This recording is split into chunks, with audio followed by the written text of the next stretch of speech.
नमस्कार दोस्तों, मैं श्वेता सिंह और स्वागत है आपका हमारे YouTube चैनल श्वेता कलाकार में, जहां पे आज हमें ज्वाइन किया है नोएडा का फेमस हॉस्पिटल यथार्थ हॉस्पिटल की gynaecologist doctor Roli ma'am. Hello ma'am, कैसे हैं आप? बिल्कुल ठीक हूँ and thank you so much for inviting me for this programme. मैं डॉक्टर रोली हूँ, यथार्थ हॉस्पिटल नोएडा एक्सटेंशन के साथ एसोसिएटेड हूँ काफ़ी लंबे समय से। और I deal with high risk pregnancies, जो भी कॉम्प्लिकेटेड प्रेगनेंसीज होती हैं, नॉर्मल डिलीवरीज कराते हैं हम। दूसरी चीज़, I am a laparoscopic surgeon, laparoscopic hysterectomies है, फाइब्रॉइड्स निकालने हैं, कोई सिस्ट का ऑपरेशन करना है, और अब तो we are doing robotic surgeries as well. So किसी को भी कोई ज़रूरत होती है तो you are feel free to contact me. We give you wide range कि आप मतलब क्या ट्रीटमेंट ऑप्शंस हैं, हम सर्जरीज बचा सकते हैं, ज़रूरी नहीं है कि हर केस में सर्जरी लगे। So this is my expertise. Great ma'am, सुन करके बहुत अच्छा लगा जो भी आपने बताया। और टेक्नोलॉजी देखिए कितना ज़्यादा एडवांस हो गई कि रोबोटिक्स भी होने लगा है। सही बात है, रोबोटिक्स होने लगा है। पहले जब हम छोटे थे तो हमें लगता था अरे रोबोटिक्स। आई स्टिल रिमेम्बर कि मेरे घर में कोई बोलता था कि मेरे पास ना वो they used to stay abroad, तो वो ये बताते थे एक डिस्क है जो झाड़ू और पोछा कर देती है। सो आई वाज वेरी एस्टोनिश्ड कि भाई ऐसा भी कुछ होता है। फिर जब हम इस फील्ड में नहीं आए थे तो भाई रोबोटिक्स की बात होने लगी, चल तो बहुत टाइम से रही है, तो लगता था यार मतलब वो रोबोट खड़ा होता है और वो सर्जरी करता है। बट एक्चुअली टेलिंग टू, ये एक मिथ है। इट्स जस्ट अ मशीन जो हम फिक्स कर देते हैं, लेकिन जो भी प्रोग्रामिंग या जो भी कुछ वो रोबोट कर रहा है, it is all dealt by the surgeon. So it's not कि हमने किसी रोबोट को प्रोग्राम करके छोड़ दिया कि भाई अब रोबोट सर्जरी करेगा, ऐसा नहीं होता है। So it's just the arms that are fixed in the patient, but those arms will work like the doctor's hand. So surgeons are doing the surgery with the help of a robot. तो वो थोड़ा सा at ease, precision of surgery और वो सब चीजें पहले से बढ़ गई हैं। ग्रेट ग्रेट, काफ़ी अच्छा लगा सुन करके। और आज का जो हमारा टॉपिक है, जैसे कि मैंने आपको पहले ही बताया कि हमने गायनेकोलॉजिस्ट को इनवाइट किया अपने पॉडकास्ट में, तो आज का जो टॉपिक होगा जहाँ पे मैं रेस करने वाली हूँ वो प्रॉब्लम जो कि कहीं ना कहीं हमारी प्यारी प्यारी ब्यूटीफुल सी लेडीज से रिलेटेड है। और क्योंकि मेरी आधे से ज़्यादा जनता हाउसवाइफ है और वो कहीं ना कहीं बहुत से ऐसे सीरियस चीज़ें हैं जिनसे स्ट्रगल कर रही हैं, तो मैंने सोचा क्यों नहीं कुछ ऐसे क्वेश्चंस रेस किए जाएँ जो कि उनके लिए काफ़ी अच्छे हैं और उस चीज़ की इन्फॉर्मेशन उनको कायदे से मिल पाए। तो आज हम उन्हीं चीज़ों के बारे में बात करेंगे। बिल्कुल। सो मैम, पहले तो मैं यही जानना चाहूँगी कि इतने साल की प्रैक्टिस में आपने कौन सी सबसे ज़्यादा प्रॉब्लम फेस करी लेडीज़ की, जो कि सबसे ज़्यादा क्वेश्चंस आपके पास आते हैं कि मैडम मुझे इस तरह की प्रॉब्लम्स आता है, जो कि बहुत कॉमन है जी, और किस तरह से उनसे बचा जा सकता है? सबसे इम्पॉर्टेंट बात यह है कि बहुत सारी हमारी फीमेल्स हैं जो कि हाउसवाइफ्स हैं, या जैसे पहले की हमारी ओल्ड आंटीज या सब हमारे दादी नानियाँ सब हो गए। सबसे मेन प्रॉब्लम थी कि वो लोग कभी डॉक्टर के पास जाते ही नहीं थे। कुछ भी घर में हुआ, इतनी शर्म थी, इतना पर्दा था या जो भी था। और अभी भी I meet so many people, इतनी हाउसवाइफ्स आती है हमारे पास कि उनको प्रॉब्लम बहुत टाइम से हो रही होती है, बट दे डोंट डिस्कस, उनके पास कोई डिस्कस करने के लिए नहीं होता है। तो जो मोस्ट कॉमन अभी आजकल देखने को मिलती है वो एक चीज़ तो है वाइट डिस्चार्ज, जिससे कि लोग बहुत ज़्यादा जूझते हैं कि मेरे को डिस्चार्ज होता है, मुझे जलन होती है, मेरे को स्मेल आती है अपने डिस्चार्ज में से, and they are not very vocal. ना ही वो अपने हस्बैंड से ये बात डिस्कस कर पाती हैं। कभी हस्बैंड ने ये बात उनको बोल दी कि भाई ये प्रॉब्लम है तो दिखाना है, तो वो एक अलग बात है। लेकिन इफ पीपल, अगर महिलाओं को ये दिक्कत हो रही है तो वो आपके पास इतनी जल्दी इस प्रॉब्लम को नहीं आती। पहले वो यही कोशिश करेंगी कि मैं पानी पी लूँ, मैं कुछ कर लूँ, मैं ऑनलाइन चेक कर लेती हूँ कि किसी तरह से ये हो जाए, बिकॉज दे फील शाय। एक शाय होता है और एक डर होता है कि भाई मैं जाऊंगी, मुझे एग्जामिन करेंगे, मुझे कुछ निकल आया तो क्या होगा। सो ये सबसे ज्यादा बड़ी प्रॉब्लम है जो कि हमें नॉर्मली हाउसवाइफ्स या एडल्ट पॉपुलेशन में देखने को मिलती है। अगर हम यंग पॉपुलेशन की बात करें तो आजकल सबसे ज्यादा प्रॉब्लम है पीरियड्स की। या तो पीरियड्स आ नहीं रहे हैं, या पीरियड्स डिले हो रहे हैं, या पीरियड्स की क्वांटिटी कम हो गई है, लोगों का वेट गेन हो रहा है। So that is one more important point जो कि आजकल एडोलेसेंस में स्पेशली हमको देखने को मिल रहा है। जैसे कि आपने बताया ना अभी कि ये जो वाइट डिस्चार्ज के बारे में आपने बताया, तो पहले तो मैं यही जानना चाहूँगी मैम कि किस तरह से बचा जा सकता है, इसके कुछ आपके पास जी बिल्कुल मतलब उपाय या मेडिसिन, अपार्ट फ्रॉम मेडिसिन आप कौन सी ऐसी होम प्रैक्टिसेस कर सकते हैं या जिस तरह से हम इनसे बच सकते हैं? जी बिल्कुल। सो बहुत कॉमन होता है कि हमारी आदत है जो कि हमें बचपन से सिखाया गया, मैं भी शायद करती थी, अब क्योंकि बड़े हो गए, पढ़ लिया तो नहीं करते, कि भैया हम जब भी वॉशरूम जाएंगे तो हम वॉश जरूर करेंगे। ऐसा नहीं करना चाहिए। ऐसा इसलिए नहीं करना चाहिए क्योंकि जो हमारा नीचे का एरिया होता है, वेजाइना वाला पार्ट है, पेरिनियम है, वहाँ पे कुछ अच्छे कीटाणु होते हैं जो कि हमारे उस एरिया को प्रोटेक्ट करके रखते हैं। तो हर चीज जो हमारी बॉडी में है उसका कुछ ना कुछ एक पर्टिकुलर पॉइंट होता है कि वो किस लिए है। तो हम जब बार बार उस चीज को वॉश करेंगे तो हमारी जो वेजाइनल म्यूकोजा होती है वो एरिया इतना सॉफ्ट होता है कि हम अननेसेसरी उसको इंजरी पहुंचाते हैं। सो इट इज लाइक आप जितनी बार भी वॉशरूम जा रहे हैं आपको सिर्फ टॉयलेट पेपर लेके उसको डैप करके ड्राई करना है, हर बार आप पानी से धोएंगे नहीं। एक दूसरी जो बहुत कॉमन प्रैक्टिस है, क्योंकि आजकल बहुत सारे एड्स आते हैं, ये आते हैं, एवरीबडी गोज फॉर जो ये आपके सेंटेड परफ्यूम्स आ रहे हैं या डिओज आ रहे हैं या क्लींजिंग एजेंट्स आ रहे हैं, I will not name any, but उनका भी यूज करना नहीं करना चाहिए बेसिकली। होते वो वेजाइनल फ्लोरा को बढ़ाने के लिए हैं, बट ओवर यूज क्या होता है, हम डेली उस चीज को यूज करते हैं। किसी भी चीज का एक्सेस हमारी बॉडी के लिए अच्छा नहीं होता। सबसे इंपॉर्टेंट बात यह है कि हम नॉर्मल एक जो अपना नॉर्मल पानी होता है, ना ही डेटॉल, ना ही सोप, ना ही किसी भी प्रकार का कोई शैम्पू, कुछ यूज नहीं करना, सिर्फ पानी यूज करिए। सुबह वॉश करिए, शाम को वॉश करिए। Don't use a towel to dab it, क्योंकि टॉवल हम रोज धो नहीं रहे, तो इसलिए हम सिर्फ टॉयलेट पेपर से डैप करके उसको ड्राई करेंगे। कॉटन पैंटीज पहननी है, सिंथेटिक पैंटीज नहीं पहननी है। आप जब घर में रह रहे हैं तो आप लूज पजामास पहनिए, ठीक है, बिकॉज उस एरिया क्योंकि हमेशा बंद रहता है। आप इनफैक्ट अब ठंड का जैसे मौसम आ गया है तो इंपॉर्टेंट ये है कि हमारी पैंटीज वगैरह ड्राई होनी चाहिए, उनमें मॉइस्चर नहीं होना चाहिए किसी भी तरह से। अगर आपको लगता है कि आपकी पैंटी वेट हो जाती है तो अपन उसको भी चेंज कर सकते हैं बीच में, बट मॉर्निंग चेंज करिए, इवनिंग चेंज करिए, and no use of Dettol, soap, any kind of scented जो भी हमारे परफ्यूम्स, डिओड्रेंट्स, कुछ भी आ रहा है, nothing's to be used. Another very important point is कि हम local hygiene कैसे maintain करें। तो हम hair removal की बात करते हैं। हाँ, बिल्कुल सही। So that's a very important point कि hair removal कैसे किया जाए। तो the ideal and the best method to remove the hairs are कि एक छोटी कैंची ली जाए और उससे बालों को ट्रिम किया जाए। So that is the most hygienic. और ट्रिम किस लेवल तक किया जाए, जितने कि आपको कंफर्टेबल लगे। कंफर्टेबल, ओके, ठीक है। So there is no need to remove, no there is no need to. Actually जो हम जैसे कुछ क्रीम्स आने लग गए हैं, पाउडर्स, इवन हम तो एज गायनेकोलॉजिस्ट हम तो टैल्क्स वगैरह, पाउडर्स वगैरह कुछ भी एडवोकेट नहीं करते लगाने के लिए, ठीक है, वो और आपके इन्फेक्शन का सोर्स बनते हैं। तो मोस्ट इंपॉर्टेंट ये है कि कोई क्रीम लगाएंगे वो एरिया इतना सेंसिटिव होता है कि उससे रिएक्शंस हो सकते हैं, और सब में केमिकल्स हैं। हम लेजर थेरेपी की बात करते हैं तो भाई सीधी बात है, लेजर आप यूज करेंगे उस एरिया में तो लेजर एक तो स्किन में चेंजेस करेगा आपके। लेजर एक वन टाइम प्रोसेस नहीं है, वो रिपीटेड प्रोसेसेस में आता है, वो आपकी स्किन को डैमेज करेगा। दूसरी चीज ये है कि obviously it will make prone for your cancers. कहीं ना कहीं लेजर का कुछ ना कुछ इफेक्ट तो आपके अंदर पेल्विक ऑर्गन्स पे जाएगा ही जाएगा। So that should be avoided, क्योंकि एक सिटिंग नहीं हो रही, क्योंकि आपका ओवर एक्सपोजर लेजर्स के लिए हो जाएगा।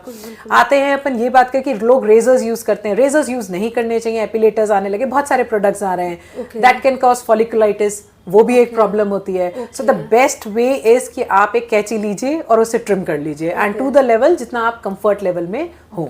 ग्रेट मैम, काफ़ी अच्छा लगा इस चीज़ के बारे में। तो वाकई लोगों को अवेयरनेस होनी चाहिए, क्योंकि इतने सेंसिटिव टॉपिक्स हैं और लोग इस पे बात नहीं करना चाहता। बिल्कुल बिल्कुल करेक्ट। और जिस तरह से आपने एलैबोरेट किया, आई होप हमारी लेडीज़ को ये चीज़ समझ में आई होगा और उनको इस चीज़ से रिलेटेड अब मुझे लगता है कि ज़्यादा हेजिटेट भी नहीं होना चाहिए। अगर आपको इस तरह की प्रॉब्लम है तो अपनी गायनो से ज़रूर पूछना चाहिए और डिस्कस करना और जाना चाहिए। और आजकल तो व्हाट आई हैव नोटिस कि जैसे जितनी लेडीज एमएनसीज में काम कर रही हैं, हस्बैंड एमएनसीज में काम कर रहे हैं, they have annual health packages. तो एक बहुत इंपॉर्टेंट पॉइंट मैं यहाँ नोट करना चाहूंगी, क्योंकि उसके लिए अवेयरनेस होनी चाहिए। हम बात करते हैं पैप स्मीयर टेस्ट की, तो जो हमारे एडल्ट हैं या सेक्सुअली एक्टिव लोग हैं उनके लिए तो बहुत इंपॉर्टेंट है कि पैप स्मीयर स्क्रीनिंग हो। ये क्या होता है मैम? जी, पैप स्मीयर स्क्रीनिंग का मतलब ये होता है कि जो हमारा यूट्रस है उसका जो मुंह होता है उसको हम सर्विक्स कहते हैं।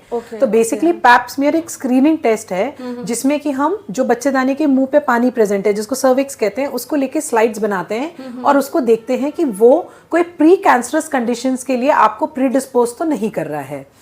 तो it's just a screening test, but उस स्क्रीनिंग टेस्ट से क्योंकि हमारा एक्सपोजर इतना ज्यादा होता है कि we are more prone, our Indian population, हमारा जेनेटिक्स इस तरह से है, ये कह लीजिए जैसे चलता आ रहा है, या हम इतना वोकल नहीं है अपनी प्रॉब्लम्स को लेके। वाइट डिस्चार्ज की प्रॉब्लम बहुत कॉमन रहती है।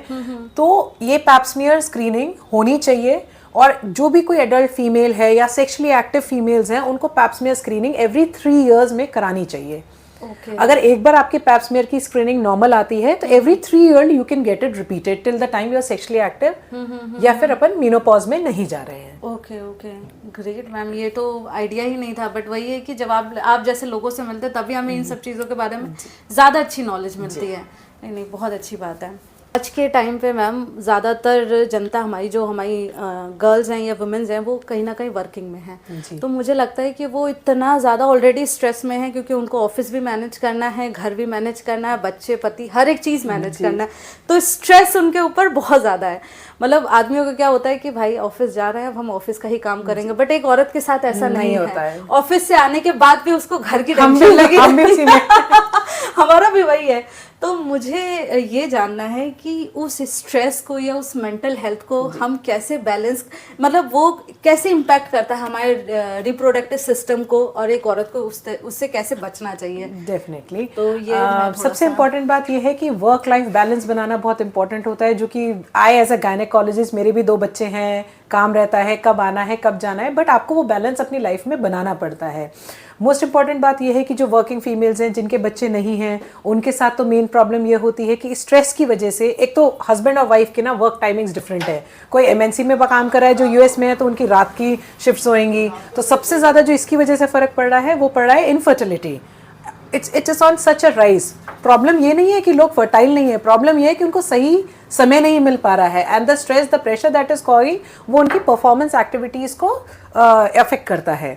तो मोस्ट इंपॉर्टेंट ये है कि हम कोई भी एक physical activity, be it yoga, be it meditation, कुछ ना कुछ पूरे 24 घंटे का हमारा लाइफ स्पैन होता है। अगर हम 8 घंटे भी काम कर रहे हैं, 12 घंटे भी काम कर रहे हैं, और इनफैक्ट अब तो एमएनसीज या इन सब ने इतना अच्छा बना दिया है कि हर किसी ऑफिस के अंदर जिम होता है। जी जी, so it's so easily available, but आपको उसके लिए ओरिएंट होना, आपको उसके लिए मोटिवेट होना, ये बहुत इंपॉर्टेंट है कि मेरे को अपनी लाइफ का 1 घंटा डेली निकाल के, B it 1 hour of gym, B it 1 hour of yoga, B it 1 hour of meditation, या 45 मिनट्स में 10,000 स्टेप्स चलें। सो एक कुछ ना कुछ एक फिजिकल एक्टिविटी और थोड़ा सा मेडिटेट करना इज वेरी इंपॉर्टेंट। किसी भी एक चीज को पकड़ना और कंसिस्टेंटली अगर हम उस चीज को करते हैं तो डेफिनेटली इट यील्ड्स रिजल्ट। दूसरी चीज, वॉच योर डाइट। क्या होता है, मेरे को टाइम नहीं मिला, मैं घर से खाना बना के नहीं गई, तो व्हाट हम बिंज ईटिंग करते हैं। मेरे को भूख लगी, मैंने बिस्किट खा लिया, मैंने चिप्स खा लिए, बाहर का खा लिया, कुछ छोला भटूरा, बीट एनीथिंग, मतलब हमने जंक खा लिया। मोस्ट इंपॉर्टेंट बात यह है कि we have to watch our diet. Okay, diet में you have to keep yourself hydrated. हम ऑफिस जाते हैं, चाय पी ली, कॉफी पी ली, कोल्ड ड्रिंक पी ली, बट हम हाइड्रेशन पे ध्यान नहीं रखते हैं। तो I would like to tell every female कि आपको दिन में 4 लीटर लिक्विड्स लेने हैं, be it in form of juices, be it in form of आप नारियल पानी पियो, आप पानी पियो, आप दूध पियो, इनमें से कुछ भी आप ले। एरेटेड ड्रिंक से दूर रहना है, कॉफी अवॉइड करनी है, चाय इन मॉडरेशन आप ले सकते हैं क्योंकि कॉफी आपको बहुत ज्यादा डिहाइड्रेट करती है, but you have to keep yourself hydrated. आपको अपना कार्ब्स का कंटेंट कम रखना है, तो हम आलू, चावल, चीनी, junk food, cheese, burger, pizza, pasta, जितना भी जंक है उसको अवॉइड करें। We indulge more into fruits and green leafy vegetables, और अभी तो बहुत अच्छा मौसम है तो साग वगैरह सब कुछ आ रहा है। वी कैन हैव सूप्स, आप भी पीजिए, आप अपने हस्बैंड को भी दीजिए। So we have to incur insight कि हाँ मेरे को एक हेल्दी लाइफस्टाइल, एक healthy routine is very important. भाई अब अगर नाइट शिफ्ट है, आपको 8 बजे जाना है तो वो जाना ही है, बट मेरे को अपनी एक्टिविटी को अगले दिन सुबह से इस तरह से टाइमलाइन करना है कि जो मेरे बचे हुए 8 घंटे, या मैं 8 से 8 अपने घर में रह रही हूँ, जो भी कर रही हूँ, उसमें मैं अपनी फिजिकल एक्टिविटी, अपनी स्लीप को पूरा करना। 8 hours of sleep is also very important, physical activity is important, and eating N healthy diet is very important. In that case you can manage your mental in that case हमारी सारी चीजें manage रहती हैं, किसी कोई family pressure नहीं होता। अगर हम वेट को मॉडरेशन में रखेंगे, अपनी डाइट को मॉडरेशन में रखेंगे, तो जो बहुत ज्यादा आजकल इरेगुलर साइकिल्स और ये सब है कि बच्चा नहीं हो रहा है, फर्टिलिटी नहीं हो रही है, वो कम रहेगा, हम खुश रहेंगे, पार्टनर खुश रहेगा, तो वैसे ही सब खुश रहेंगे, तो सब चीजें ठीक रहेंगी। बिल्कुल सही कहा। आज की डेट में जो है इस तरह से हम अपनी चीजें बैलेंस, बिल्कुल डेफिनेटली मैम। आज की डेट में जो मैंने नोटिस किया है, स्पेशली यंग जनरेशन में, यंग वुमेन्स में, कि जो पीरियड्स हैं ना वो बहुत ज़्यादा इनरेगुलर हैं और कहीं ना कहीं बहुत ज़्यादा पेनफुल भी हैं। तो ये जो PCOS का जो प्रॉब्लम है, इससे किस तरह से हम बचें, और ये जो जितना भी पेन होता है, क्रैम्प्स होते हैं, ये इनसे कैसे अवॉइड किया जा सकता है? बिल्कुल सही क्वेश्चन पूछा। बहुत सबसे ज्यादा कॉमन तो ये टीनेज ग्रुप में है कि भाई बहुत पेन होता है। सबसे इम्पोर्टेंट बात ये है कि हम आजकल फिजिकल एक्टिविटी कर कितनी रहे हैं। बच्चे आजकल कंप्यूटर्स, लैपटॉप्स, इसमें हम लोग जब अपने छोटे बचपन में थे तो हमारा टाइम फिक्स था कि भैया 2 घंटे आपको साइकिलिंग करने जाना है, खेलने जाना है।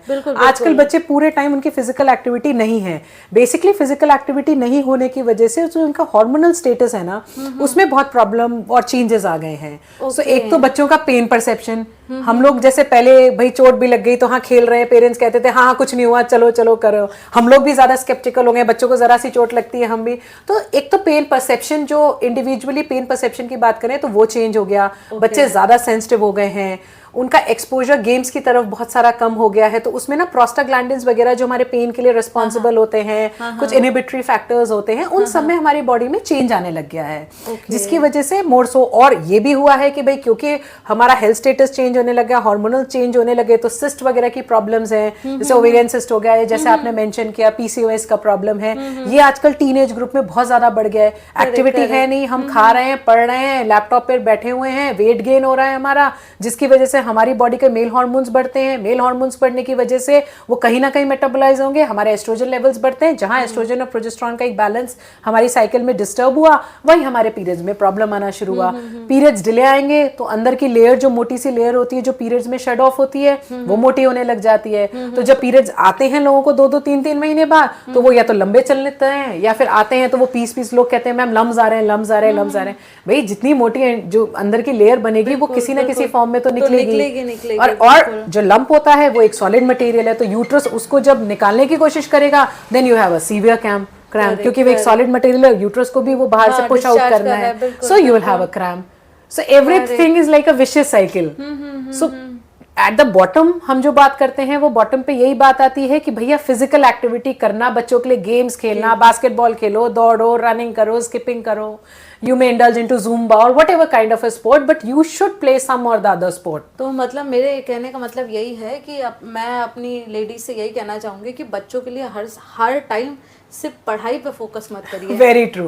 देखिए जिस बच्चे को जो बनना है, जो उनका फोटे है, वो करेंगे ही करेंगे। बच्चे पढ़ते तो हैं, हमको थोड़ा सा मोटिवेट ये करना है कि बच्चे स्पोर्ट्स में या फिजिकल एक्टिविटी पे भी ध्यान दें। हमारा भी एक्चुअली क्या है कि एज पेरेंट्स, मेरे भी 2 बच्चे हैं, एज पेरेंट्स हम बच्चों पे इतना प्रेशर, परफॉर्मेंस प्रेशर डालते हैं कि तेरे एग्जाम में नंबर कम कैसे आए। बट अगर बच्चा खेलेगा और बच्चा पढ़ेगा, जब दोनों चीजें साथ में होंगी, नहीं तो क्या होता है कि बच्चा पढ़ रहा है, बोर हो गया, खेलने का टाइम निकल गया, मम्मी मैं मोबाइल देख लूं, मैं आईपैड देख लूं, so we land up into giving in those desires. But वो नहीं करना है। खेलने के टाइम पे खेलने भेजे, पढ़ने के टाइम पे पढ़े, एक रूटीन बनाए, एक डिसिप्लिन बनाए। That is what is important. कहीं ना कहीं मतलब उस रूटीन में, मुझे जैसा कि मैम ने बताया, उस रूटीन में 1.5 से 2 घंटा आप फिजिकल एक्टिविटी बच्चे की होनी चाहिए। 2 घंटे तो मुझे लगता है शायद आज की डेट में थोड़ा सा डिफिकल्ट हो जाता है, बट 1 आवर तो एटलीस्ट आजकल तो सब लोग सोसाइटीज में रहते हैं, so you have karate classes, skating classes, basketball, football, anything. हर चीज के लिए it may be any physical activity, but बच्चे के लिए बाहर जाके खेलना इज इम्पोर्टेंट। स्पेशली हमारी गर्ल्स, तो उनको ये वाला प्रॉब्लम नहीं होगा। तो physical activity is very important, definitely. Right ma'am? आज की डेट में जैसा हमने पहले ही बताया कि लोग वर्किंग ज़्यादा हैं, स्पेशली हमारी विमेंस, तो उनको एक मिसकंसेप्शन है कि प्रेगनेंसी से बहुत सारे इश्यूज होंगे और प्रेगनेंसी लेट कर देते हैं, क्योंकि कहीं ना कहीं वो जॉब में थोड़ा सा बिजी हैं, और जिनसे वो मिलती है वो भी कहीं ना कहीं यही समझाते हैं, अरे एक बच्चा मैनेज नहीं हो पा रहा है, क्यों करना तुमको बच्चे। तो मैं इस टॉपिक में बात करना चाहूँगी, मतलब आपका क्या राय है कि प्रेगनेंसी के बारे में क्या मिसकंसेप्शन जो लोगों ने पाल रखा है, इसके बारे में आप क्या कहना चाहेंगे? बिल्कुल, एक्चुअली ये बात कहीं ना कहीं सही बैठती है कि जब हम प्रेग्नेंट होते हैं तो कहीं ना कहीं थोड़ा सा हमारा करियर सेटबैक लेता है। बट इसमें एक बहुत इंपॉर्टेंट बात मैं बताती हूँ, हम सब ने भी बच्चे किए हैं, आई वॉज ऑल्सो वर्किंग, मैं भी डॉक्टर हूँ, तो वो ब्रेक तो हर फीमेल की लाइफ में आता है। अब कंपैरिजन यहाँ आ जाता है कि भाई मेरा तो ब्रेक आ जाएगा, हस्बैंड का तो कोई ब्रेक नहीं आता, बट भैया माँ, बच्चा होने के बाद माँ भी तो आप ही को कहेगा, वो किसी और को नहीं कह सकता। सो इसमें सबसे इंपॉर्टेंट बात ये होती है कि आपको प्रायोरिटाइज करना पड़ता है अपनी लाइफ में। आपका करियर ज्यादा इंपॉर्टेंट है या आपको फर्टिलिटी बहुत इंपॉर्टेंट है? क्योंकि जो सबसे ज्यादा प्रॉब्लम अभी आ रही है वो ये है कि शुरू में शादी हुई, आजकल वैसे भी डिलेड मैरिजेस हैं, 28-29 की एज में मैरिज होती है। सॉरी, मैं आपको और कट करना चाहूंगी, इसी में एक क्वेश्चन और ऐड करूंगी कि what is the right age to get pregnant, तो वो कहीं ना कहीं क्वेश्चन इसमें ऐड ऑन हो जाएगा मुझे लगता है ना। बिल्कुल सही आपने क्वेश्चन पूछा। देखिए आजकल ना मैरिजेस हुई 28-29 में रही हैं, तो हम यही कहते हैं if you get pregnant once before 30 years of age, क्योंकि जब हम दूसरी प्रेगनेंसी प्लान करने के बारे में सोचते हैं तो that will be somewhere around 32-33। So we want you to complete your family before 35 years of age actually. क्योंकि जितना भी डाटा और जितनी भी पुराने मतलब जितनी भी स्टडीज हुई हैं उनसे यही देखा गया है कि वंस यू क्रॉस 35 तो एज एन आपकी एक साल बढ़ता है वैसे वैसे आपके फर्टिलिटी का जो लेवल होता है वो डिक्रीज होता जाता है। और एट द सेम टाइम उसके साथ और इम्पॉर्टेंट बात यह है कि chances of congenital एबनॉर्मैलिटीज, genetic problems, ये बच्चे में आने की संभावनाएं ज्यादा बढ़ जाती हैं, क्योंकि जैसे जैसे आपकी एज बढ़ेगी ओवम मैच्योर होगा, स्पर्म मैच्योर होगा,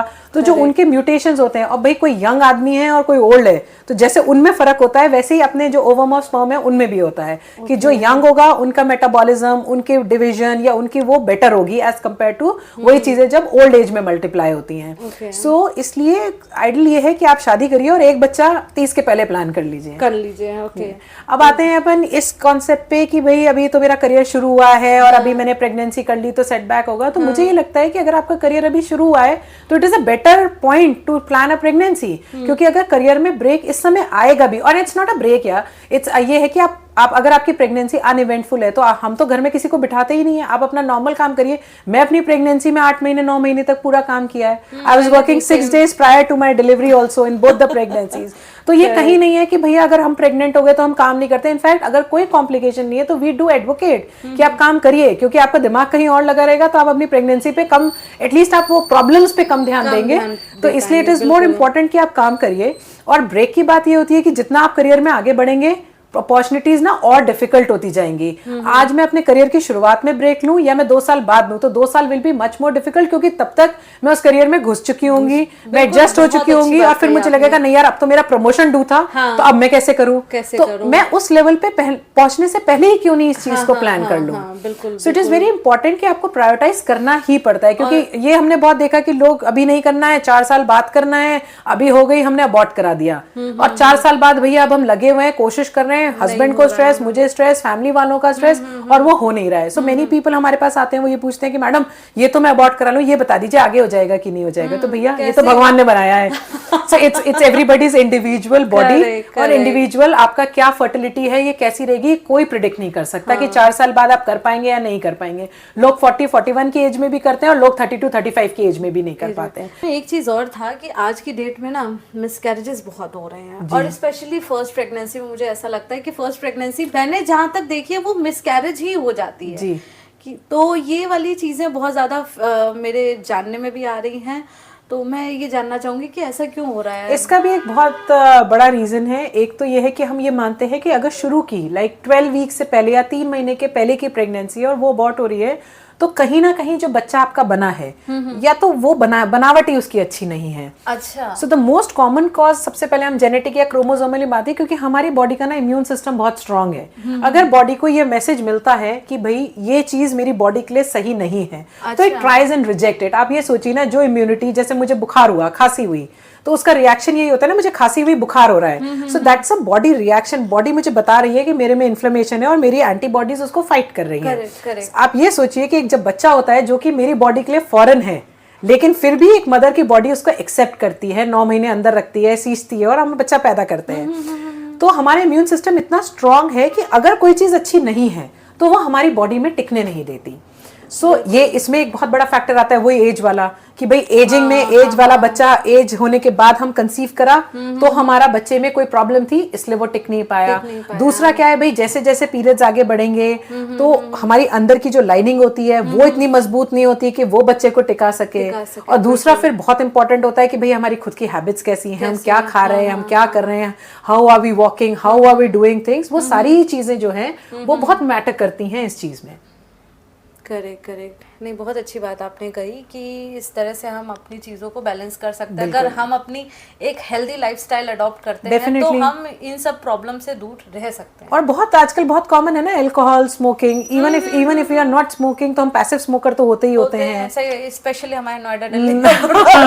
so the basic point is ना, बहुत छोटी छोटी चीजें होती हैं। इवन पोल्यूटेंट्स हैं, इतना हम जाते हैं, अभी हम यहाँ पे स्मॉग हो रहा है, ये हो रहा है, कहीं ना कहीं तो वो सब जा ही रहा है ना अंदर। जो पहले का एटमॉस्फेयर था, जो खेतों में काम करते थे और सारी चीजें होती थी, वो हमें नहीं मिलती हैं। हम जो खा रहे हैं, इवन हम जो दाल खाते हैं वो भी तो हम बाजार से ही खरीद के ला रहे हैं, तो उसमें क्या केमिकल्स हैं, क्या पॉल्यूशन है, कितना कार्सिनोजेनिक है, कितना क्या है, हमें नहीं पता। What are we eating? अब वो प्योरिटी तो रही नहीं, और जो है वही चीजें हमारे पास अवेलेबल। तो everything is, every small detail is making a difference actually. Ma'am, आज के टाइम पे हाँ, मैं आपसे ये जानना चाहूँगी कि क्या लेटेस्ट ऑप्शन है हमारे पास कॉन्ट्रासेप्शन रिलेटेड, और आप क्या सजेस्ट करती हैं कि क्या बेटर रहेगा? जी, मोस्ट इम्पॉर्टेंट ये है कि मैं यंग लड़कियों को ये बताना चाहूँगी कि please have a safe sex.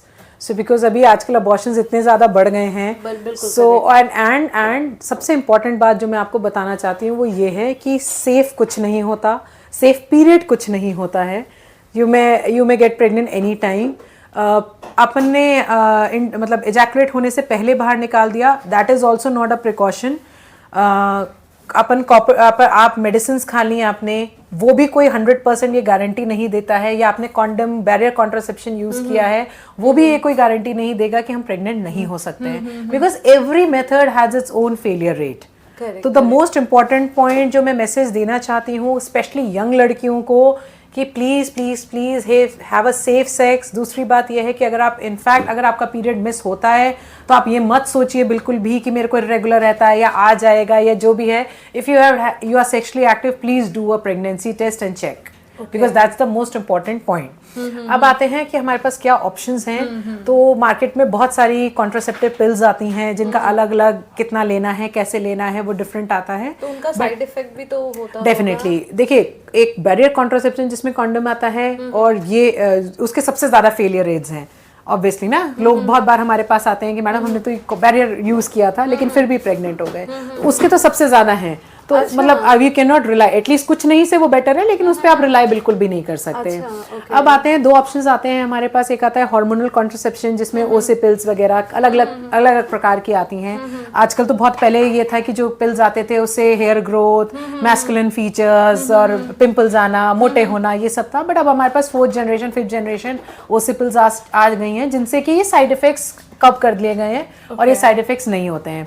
But उनके लिए बहुत इंपॉर्टेंट बात ये होती है कि जब भी आप हार्मोनल कॉन्ट्रासेप्शन ले रहे हैं, it has to be taken on the same time. आप डोज मिस नहीं कर सकते हैं। अगर आपने आज शाम को 10 बजे लिए तो आप कल सुबह 5 बजे नहीं ले सकते हैं उसको, क्योंकि वो बेसल लेवल्स मेंटेन नहीं होते हैं। सो वो जरा सा भी पेशेंट का फोन है, अरे मैम वो तो स्पॉटिंग हो गई बीच में, आपने टाइम चेंज कर दिया। आप टाइम चेंज, तो वो आपको रोज एक दिमाग में रखना पड़ता है कि भैया टाइम चेंज नहीं होना चाहिए, डोज मिस नहीं होना चाहिए। So and copper T and hormonal contraception both have equal failure rates. तो जो यंग लोग हैं एटलीस्ट वो कुछ नहीं तो हम कॉन्ट्रासेप्टिव पिल्स जरूर खा सकते हैं, क्योंकि उससे एटलीस्ट आपके पीरियड्स वगैरह में प्रॉब्लम इतनी नहीं आती है और आपको एक लेवल ऑफ प्रोटेक्शन मिल जाता है। बट मुझे ऐसा लगता है कि ये सारी चीजें विदाउट गायनोकोलॉजिस्ट के कंसल्ट नहीं, never. And specially one more point I would like to, i pill आती है कि भैया हमसे अनप्रोटेक्टेड इंटरकोर्स हो गया और मैंने आईपिल तो खा ली थी मैडम फिर भी pregnant. I pill should not be use without a consultation with a doctor. I pill is not protective. I pill सिर्फ कभी कभी काम करती है। आईपिल लेने से आपको हार्मोनल डिस्टर्बेंस भी होते हैं। मैंने बहुत सारे पेशेंट देखे जो मैं तो 4-5 बार आईपिल खा चुकी हूँ।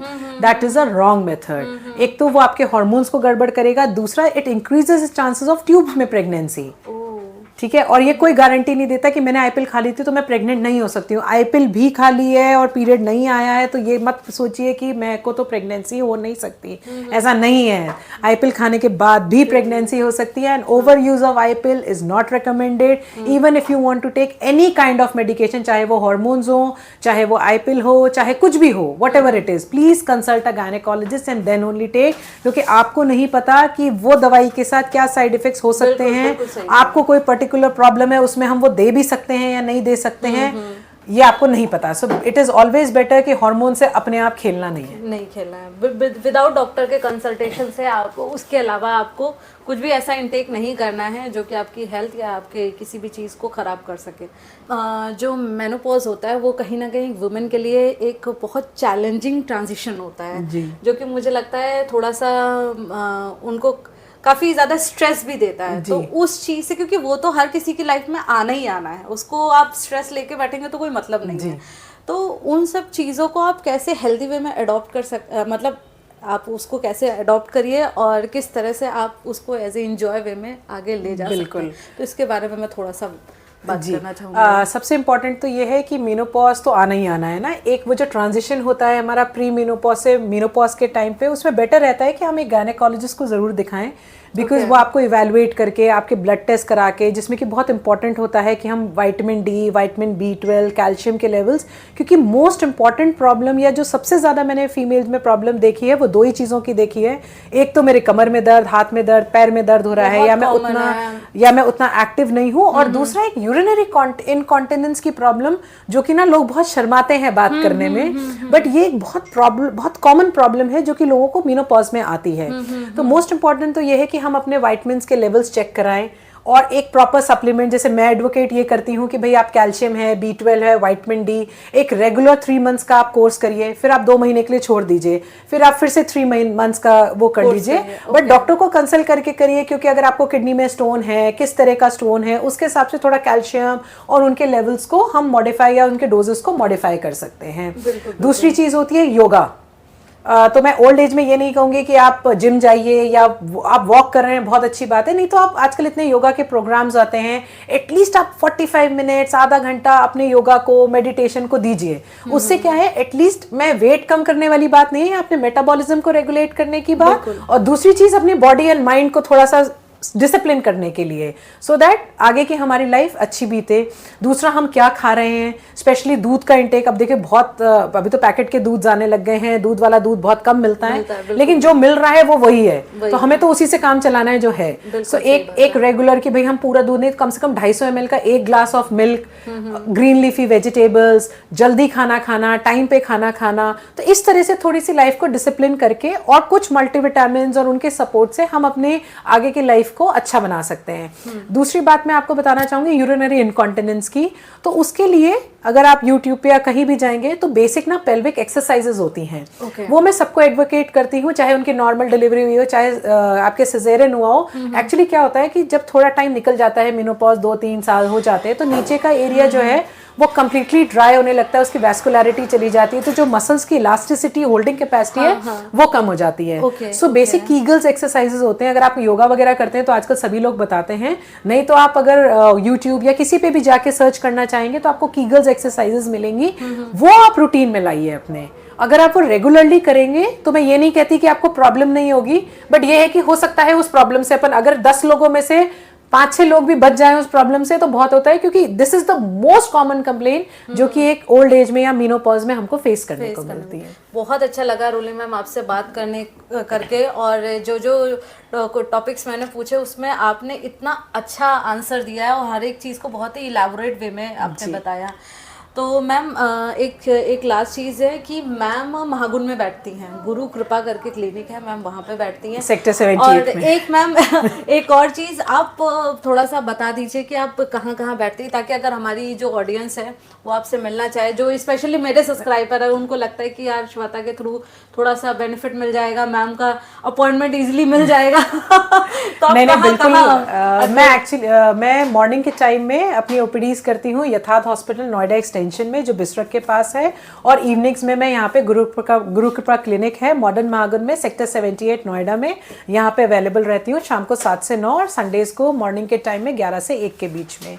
और Shweta, thank you so much ये अपॉर्चुनिटी देने के लिए, मुझे लगा कि आज मैं शायद कुछ थोड़े बहुत भी लोगों को कोई डिफरेंस दे पाई हूँ या कुछ समझा पाई हूँ, या किसी की लाइफस्टाइल मेरी वजह से चेंज होती है, तो I will be more than happy and thank you so much for this opportunity. Thank you. और बहुत अच्छा लगा आपसे बात कर करके, मतलब दिल से अच्छा लगा कि इस तरह से आपने डेफिनेटली हम आगे भी कनेक्ट करेंगे, और जो भी हमारी मेरे पास इंफॉर्मेशन है I would love to share with all the people, all the beautiful ladies. अपने आप में अच्छा फील करो, पॉजिटिव फील करो तो पॉजिटिव ही होगा। और जितनी अच्छी ये बातें करती हैं इतनी अच्छी खैर देखने में भी लगती है और नेचर भी यकीन मानिए बहुत अच्छा। मैम रोली मैम बहुत अच्छा लगा आपसे मिल करके। So much Shweta. तो अगर आपको किसी भी तरह की कोई भी प्रॉब्लम है, गायनेकोलॉजिस्ट गायनी प्रॉब्लम या किसी तरह से हमारी लेडीज प्रॉब्लम है, तो सबसे अच्छी बात है कि भाई ये अपने 76 महागुन में भी बैठती हैं, और इसके अलावा अगर आप ग्रेटर नोएडा साइड में तो यथार्थ हॉस्पिटल में बैठते हैं, तो वहाँ पे भी आप मिल सकते हो। और मेरा रेफरेंस दोगे तो आपका अपॉइंटमेंट में ज़्यादा दिक्कत नहीं होगी, मुझे ऐसा लगता है। तो आपको नेक्स्ट पॉडकास्ट में हम आप कोशिश करेंगे आपको दोबारा बुलाएं और दोबारा से I will be more than happy कि आप मुझे बुलाएं और मैं अपनी इन्फॉर्मेशन सबके साथ शेयर करूं। Thank you so much. Thank you ma'am. और मैं अपनी जनता को भी यही बोलूंगी, अगर आपको ये वीडियो अच्छा लगा है तो लाइक करिएगा, सब्सक्राइब करिएगा, और जितना हो सकता है लोगों को शेयर करिएगा, ताकि वो इस प्रॉब्लम से अगर जूझ रहे हैं तो उनको एक अच्छा सोल्यूशन मिल पाए। Thank you ma'am. Thank you ji.